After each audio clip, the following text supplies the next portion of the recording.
Hoy toca pedalear por la llanura castellana, entre Martín Muñoz de las Posadas y Arévalo. Comenzamos en la provincia de Segovia, en Martín Muñoz, una localidad cargada de sorpresas en torno a la figura del cardenal Diego de Espinosa, uno de los personajes más importantes de la España de Felipe II. Desde aquí entramos en la provincia de Ávila y hacemos una breve parada en Gutiérrez Muñoz, el lugar donde murió el rey de Castilla, Alfonso VIII. Continuamos por tierra de pinares, donde os contaremos la historia del pinar y su aprovechamiento durante siglos por los habitantes de la zona. Nuestra última parada es Arévalo, un lugar que pudo ser la capital de un reino y que hoy nos ofrece, entre sus muchos atractivos, sus iglesias, su plaza de la villa y su castillo. Así que, si te gusta este plan, continúa con nosotros.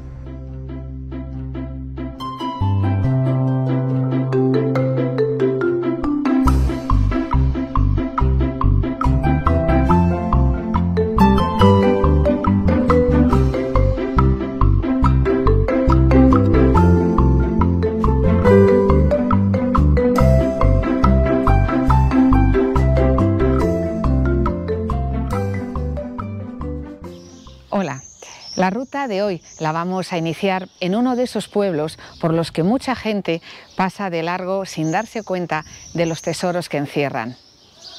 Estamos en la provincia de Segovia, concretamente en la localidad de Martín Muñoz de las Posadas, al lado mismo de la Nacional 601, que aún hoy es una de las principales vías de comunicación entre Valladolid y Madrid. La historia de este lugar viene de mucho tiempo atrás. Parece ser que fue fundado por un tal Martín Muñoz en tiempos de Alfonso VI y en la época de las repoblaciones del sur del Duero. Pero el auge de este pueblo vino marcado sin duda por la figura de Diego de Espinosa, nacido en esta localidad perteneciente a la baja nobleza y una de las figuras más sobresalientes de la España de Felipe II, ya que además de cardenal fue obispo de Sigüenza, inquisidor general, presidente del Consejo de Castilla y regente en ausencia de Felipe II. A petición del cardenal Espinosa, Felipe II autorizó que hubiese una feria que duraba 12 días en torno a la festividad de San Mateo, en el mes de septiembre, que era el mes de las ferias por antonomasia en España. La concesión de una feria era muy importante porque en esa feria no se pagaba el impuesto de la alcabala, que era un impuesto que se recaudaba para la hacienda real. Por tanto, todo lo que se compraba y lo que se vendía se podía hacer a un precio mucho más barato.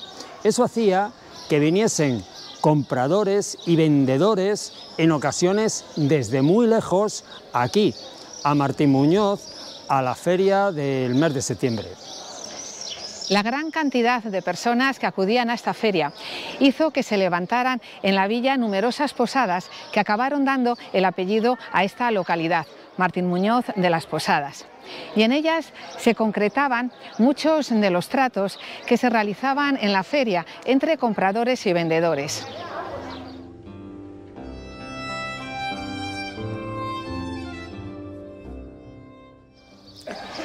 Esta es la iglesia de la Asunción. Tiene 3 puertas y cada una de ellas corresponde a un estilo y a una época diferente, por lo que el conjunto resulta muy interesante y sumamente didáctico. Esta es la puerta norte, la más antigua. Presenta una triple arcada de ladrillo muy sencilla y la doble fila de esquinillas nos habla claramente de arte mudéjar, muy abundante por esta tierra. Por cierto, que se especula con la posibilidad de que esta puerta fuese la entrada de la antigua muralla musulmana que había en la villa y que posteriormente se aprovechó como muro lateral de la iglesia. Nos encontramos ahora en la puerta oeste.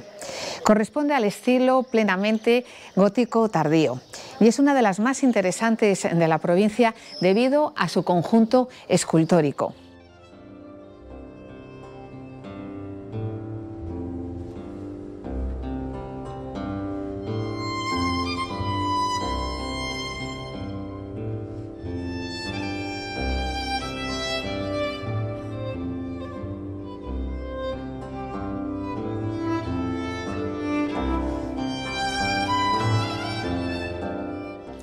Esta puerta fue realizada en una ampliación posterior de la iglesia.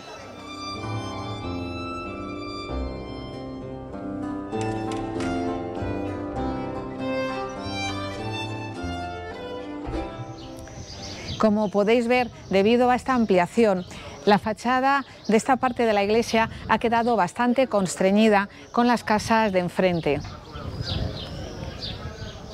Y ya hemos llegado a la puerta sur, que es plateresca. Está fechada hacia el siglo XVI.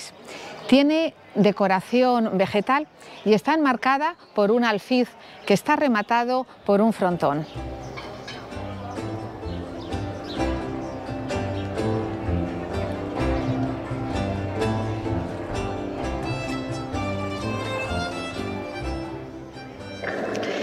Estamos en el interior de la iglesia de la Asunción con un vecino de Martín Muñoz de las Posadas. Él se llama Santiago. Muy buenos días, Santiago. Hola, buenos días. Santiago, nos vas a enseñar, porque eres historiador del arte, y nos vas a enseñar un poco lo que es esta maravillosa iglesia y todo lo que contiene. Sí, bueno, pues estáis dentro de la iglesia de la Asunción, que es una iglesia que desde el punto de vista arquitectónico está construida en diferentes fases, ¿no? Estamos ahora, que es la nave central, bueno, o la única nave que tenemos, está datada aproximadamente del siglo XIII. Esta parte de aquí del campanario, el coro y el sotocoro, la datación es aproximadamente de un tercio del siglo XVI. Y la cabecera y el crucero, que es lo último que se hizo bajo el mandato del cardenal Diego de Espinosa, pues está datada aproximadamente en el último tercio del siglo XVI. El retablo, que está hecho por artistas de segunda categoría, como dice la historiografía española, en cuanto al diseño del retablo, es una de las primeras manifestaciones de la influencia del retablo del Escorial en Castilla, de las primeras. Mucho antes que el de Villacastín, que es muy parecido a este, se realizó 4 años más tarde. Y ahí en la cabecera tenemos a la izquierda posiblemente la joya de la iglesia, que es el monumento funerario del cardenal Diego de Espinosa. Y los autores y la escultura la hace Pompeyo Leoni, que fue el escultor, tanto él como su padre, en la corte de Carlos V y Felipe II. Como veis, los artistas que intervinieron son los mismos que intervienen en el Escorial. La arquitectura la hacen los mismos que hicieron las esculturas de la familia real española, que están a un lado y a otro del retablo mayor de la Basílica del Escorial. Si miramos a los techos, veis el escudo de Martín Muñoz y de Castilla y León, y ahí tenéis el escudo del cardenal y el escudo de Felipe II. Y ahí tenéis el Padre Eterno.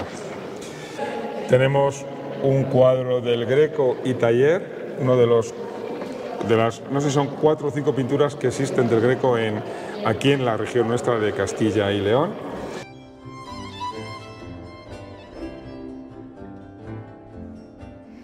La historia del Calvario es muy curiosa.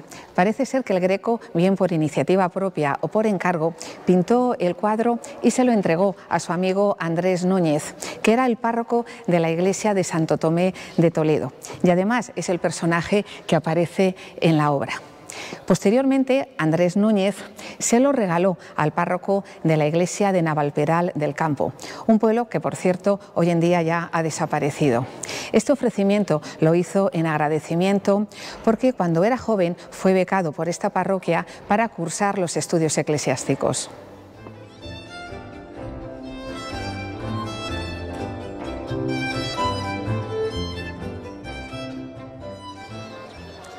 En el siglo XVIII, Navalperal del Campo estaba ya abandonado. Por tanto, al depender su parroquia de esta iglesia, el cuadro fue trasladado aquí. Posteriormente hubo que restaurarlo a fondo hasta el año 2000, que se presentó ya definitivamente en esta iglesia. Estamos ahora en el atrio de la iglesia. vemos que hay unas pinturas. Cuéntanos, Santiago, ¿qué es lo que estamos viendo? Bueno, pues estas pinturas están todas datadas aproximadamente sobre el siglo XIII-XIV, la última parte del gótico.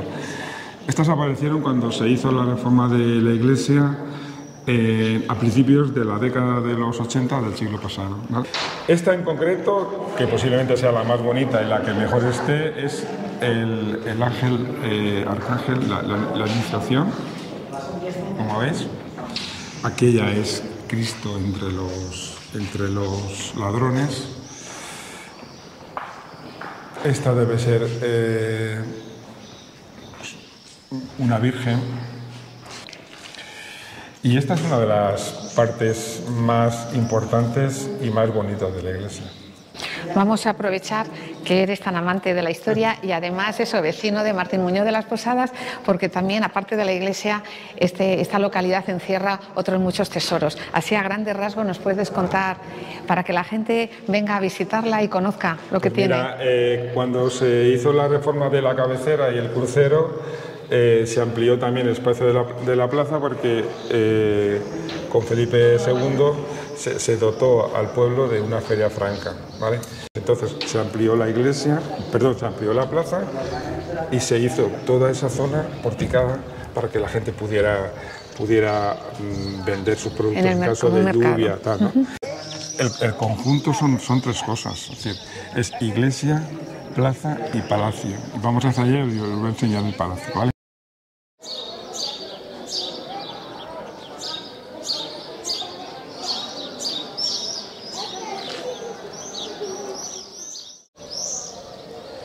Felipe II quiso que el cardenal Espinosa tuviese en su pueblo un palacio, así que aquí se levantó de un estilo inconfundible escurialense.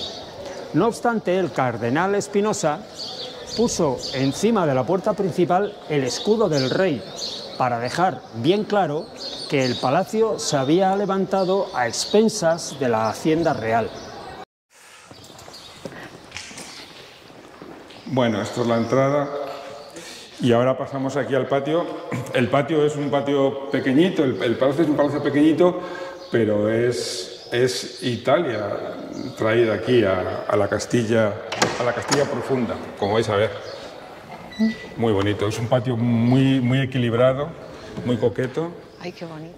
El patio también sigue las consignas del antiguo Palacio de Balsaín, que ahora está totalmente destruido. Y el autor de la reforma del Palacio de Balsaín, que fue Gaspar de Vera, fue el autor también, el arquitecto que diseñó este palacio. Y ahora tenemos en marcha lo que es el proyecto El Patio del Arte, que son pinturas que nos ha cedido el Museo del Prado de la época del cardenal Espinosa, es decir, de la segunda mitad del siglo XVI, que las hemos reproducido a tamaño natural y que las hemos traído aquí, que las hemos puesto en la parte baja del palacio. Aparte del patrimonio artístico-cultural que nos ofrece la iglesia con la plaza y el Palacio Cardenal Espinosa, tenemos otro patrimonio que es natural y que no se ve desde aquí, porque parece que aquí lo único que hay es todo un secarral, ¿no? Como la Castilla profunda, cereal, ¿no? Y es mentira. Si vamos hacia la carretera que nos lleva hacia Segovia y nos desviamos un poquito hacia el río Voltoya, pues hay unos parajes naturales absolutamente increíbles. De hecho, hay un puente medieval que lo hemos restaurado ahora y que en otra ocasión que vengáis ya os lo mostraré. Hay restos también de ermitas, es decir, y aparte de eso, hay una riqueza de encinas, de pinos, hay una reserva también de aves, es decir, no solamente el pueblo tiene la riqueza artística, cultural del siglo XVI, ¿no? Tiene muchas más cosas.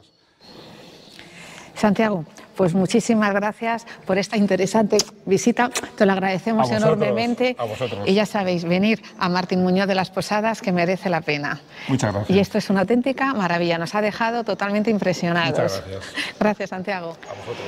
Y ya abandonamos Martín Muñoz de las Posadas, camino de Arévalo. Es una sensación agridulce dejar un sitio tan encantador y una plaza tan acogedora. Cuando Pascual Madoz redactó su diccionario geográfico, al que ya hemos hecho referencia en otras ocasiones, el pueblo se encontraba en decadencia y dijo de él que tenía 120 casas, las calles sin empedrar y una plaza. Y no hizo ninguna referencia del monasterio que había de franciscanos descalzos y que fundó Espinosa, donde cuentan que en cierta ocasión los ángeles bajaron del cielo a cantar maitines porque todos los frailes de este monasterio se encontraban enfermos.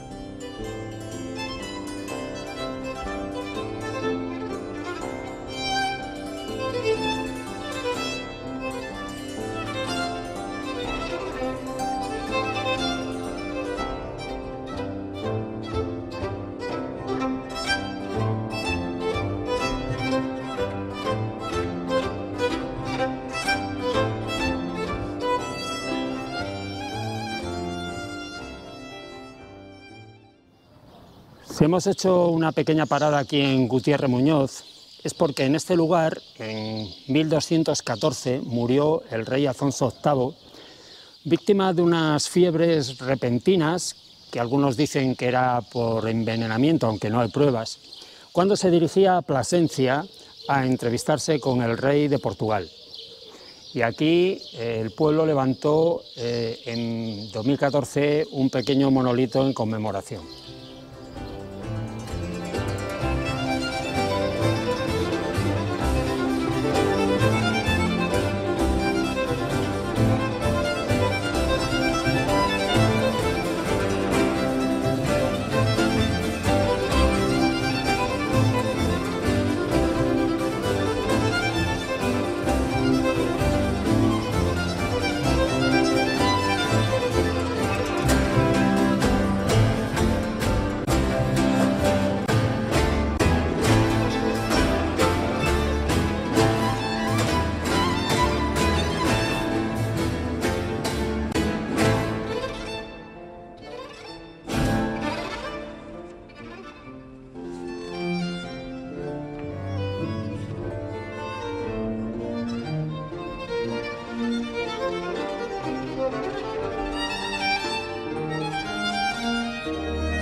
Estamos en plena tierra de pinares, que comprende el norte de Segovia, el sur de Valladolid y parte del este de Ávila. Aquí fundamentalmente lo que se da es el pino piñonero y el pino resinero. La existencia de ordenanzas que regulan la explotación del pinar desde el siglo XV hizo creer que estos pinares eran, digamos, de reciente creación. Sin embargo, investigaciones han encontrado restos de pino de hace más de 6.000 años. Este dato es importante porque el pino pasaría de ser una especie introducida a una especie autóctona y, por tanto, digna de ser conservada. El factor que ha determinado la existencia de todos estos pinares en esta zona ha sido sin duda la pobreza del suelo, formado básicamente por arenas que alcanzan en algunos lugares hasta los 80 metros de espesor. El origen de esta arena se encuentra en los materiales que arrastran los ríos que confluyen con el Duero desde el sistema central.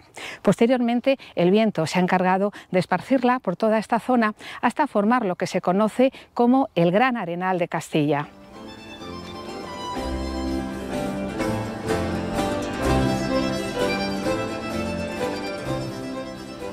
Los hombres que vivían por estas zonas de pinar obtenían de él básicamente 4 cosas: madera, piñones, resina y pez. La madera era fundamental para la construcción en una zona como esta, donde la piedra escasea y además la poca que hay es de mala calidad. Los piñones, en un principio, era material que se usaba para consumir, hasta que se dieron cuenta que se utilizaban y eran muy cotizados en repostería, y entonces era uno de los productos del pinar que se exportaban. La resina, tiene múltiples usos y se estuvo explotando hasta mediados del siglo XX, pero lo que más rendimiento daba era la obtención de pez. La pez que se obtenía de los pinares era imprescindible para el calafateo de los barcos y para impermeabilizar los odres y las botas de vino.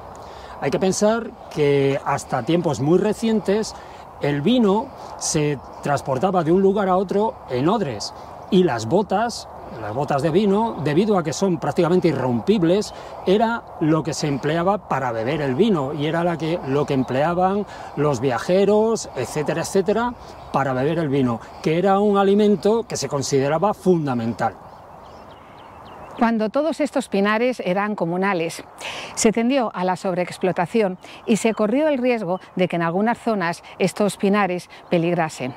Por tanto, lo que se hizo fue dictar unas ordenanzas para evitarlo en el siglo XV, como ya os hemos comentado anteriormente, y también para regular su explotación. Y además se aprovechó una circunstancia, y es que poco a poco todos los pueblos de la zona pasaron de ser de realengo a ser de señorío. Actualmente estos pinares, prácticamente la mayoría de ellos, es un mero paisaje.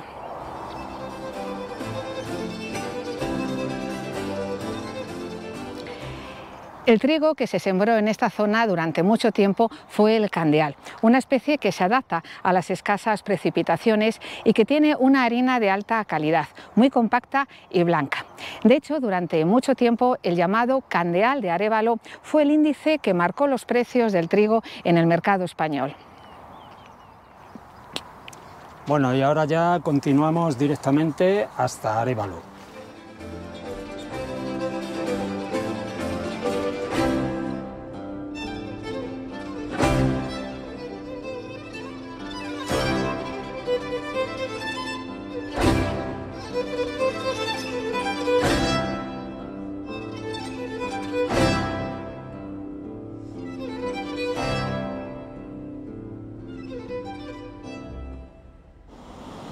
Arévalo está fundada en la confluencia de los ríos Adaja y Arevalillo. Se fundó al mismo tiempo que Olmedo y Medina del Campo y fue una de las plazas más importantes de la frontera entre León y Castilla. En la Edad Media, la Baja Edad Media, el concejo estaba dominado por 5 familias que tomaron parte por la Casa de Trastámara en la Guerra Civil entre Pedro I y Enrique II. Llegó a contar con una importante judería y un notable barrio morisco. Arévalo ha crecido mucho por esta parte por la que estamos, que es la parte nueva. Así que vamos a continuar porque todavía nos queda un trecho para llegar a la parte medieval.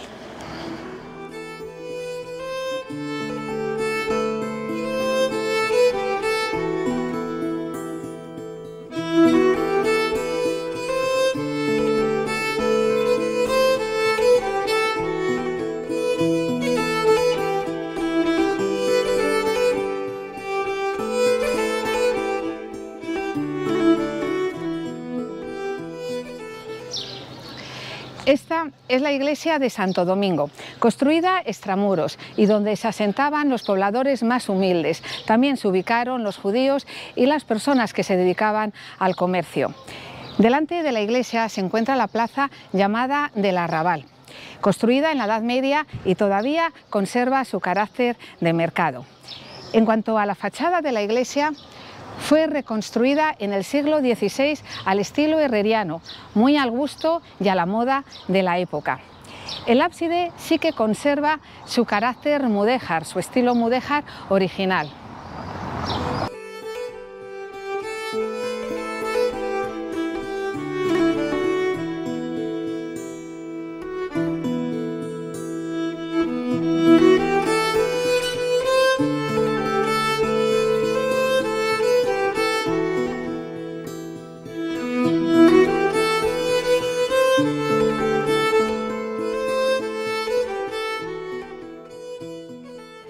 Esta es la plaza de la villa. Desde que se entra aquí parece que hemos retrocedido varios siglos en el tiempo.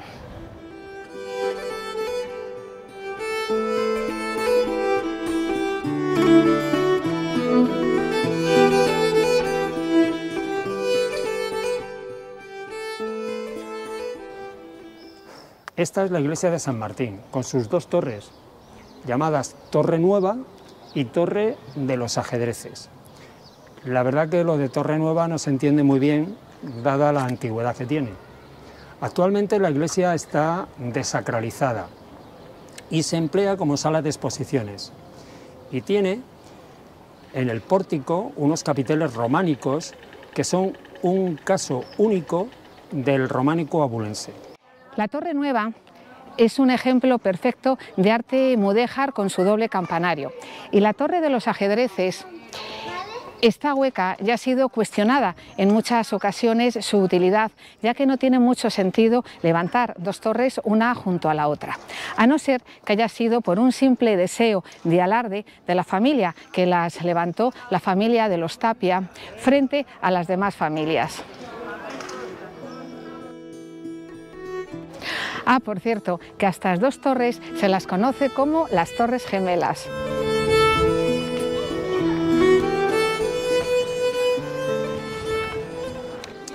Al otro lado de la plaza está la iglesia de Santa María la Mayor, levantada por el linaje de los Briceño para servir de panteón. De la importancia que tuvo, da fe el hecho de que los toques de las campanas de su campanario eran los que marcaban el horario de apertura y cierre de la muralla. En el ábside hay 3 filas de arcos doblados y arriba un murete de mampostería, que realmente no sabemos muy bien la utilidad que tuvo, quizás para hacer alguna estancia que desconocemos. Y ahora ya seguimos camino del castillo.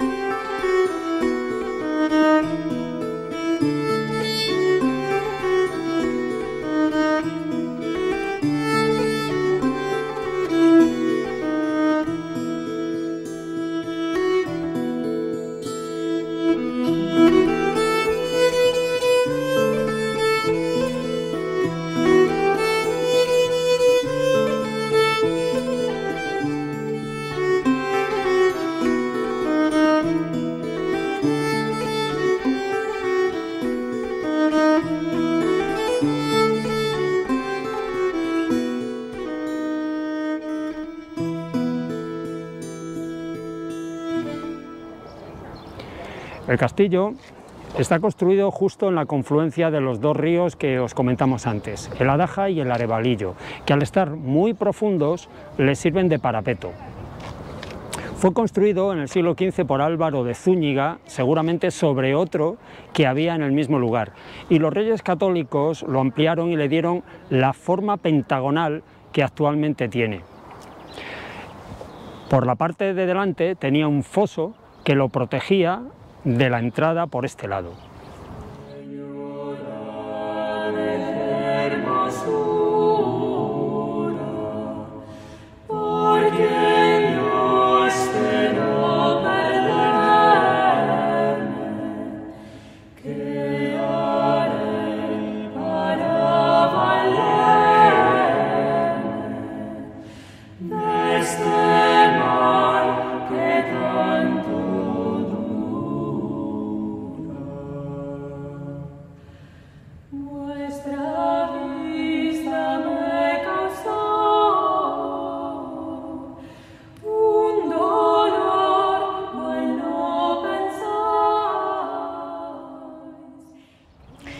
El castillo, en los tiempos de los reyes católicos, se empleó como prisión de personajes ilustres. Al dejar de cumplir esta función, se empleó como cementerio y como cantera de piedra, hasta que el ayuntamiento lo cedió al Servicio Nacional del Trigo, que lo utilizó como silo, lo que a la postre lo salvó. La historia nos dice que cuando un rey tiene hijos con dos mujeres diferentes, hay muchas probabilidades de que la cosa acabe en una guerra civil entre hermanastros. Eso fue lo que pasó en el siglo XIV entre Pedro I y Enrique II, y lo que volvió a pasar un siglo después entre Enrique IV y sus hermanastros Alfonso e Isabel. El infante Alfonso murió en 1468. Se supone que de peste, aunque hay indicios que apuntan a un envenenamiento. Sus partidarios inmediatamente se pasaron al lado de su hermana Isabel, que, como todos sabemos, ganó la guerra contra su sobrina Juana, con ayuda del Reino de Aragón. Hay que decir que Juana contaba también con la ayuda del Reino de Portugal. Evidentemente, de no haber muerto el infante Alfonso, la historia de España hubiera sido muy distinta. Y la capital de España o del país que hubieran formado León y Castilla se encontraría probablemente aquí, en Arévalo.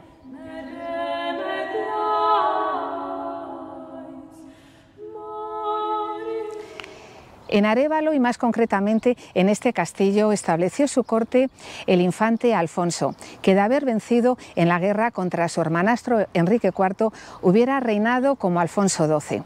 Su corte fue sumamente refinada, muy al gusto de la época, y entre sus cortesanos se encontraba Jorge Manrique, que le plasmó en unos versos en las coplas a la muerte de su padre. Pues su hermano, el Inocente, que en su vida sucesor se llamó, qué corte tan excelente tuvo y cuánto gran señor que le siguió. Mas, como fuese mortal, metiólo la muerte luego en su fragua. Oh juicio divinal, cuando más ardía el fuego, echaste agua. Los juglares de la corte del infante Alfonso, cuando terminaban el espectáculo, pedían a los asistentes un aplauso y que echaran unas monedas al cestillo. Nosotros, en el siglo XXI, no os vamos a pedir eso. Os vamos a pedir que os suscribáis, si no lo habéis hecho, que le deis al botón de me gusta y difundáis el vídeo entre vuestros amigos. Como habéis podido ver, entre Segovia y Ávila, y en apenas 17 kilómetros, merece la pena detenerse y admirar todo lo que nos ofrece esta zona. Así que os recomendamos y os invitamos a que anotéis esta ruta en vuestras agendas y las realicéis en cualquier época del año. Y ya solamente despedirnos hasta la próxima. Muchas gracias por acompañarnos aquí en La Historia en Bicicleta. Adiós.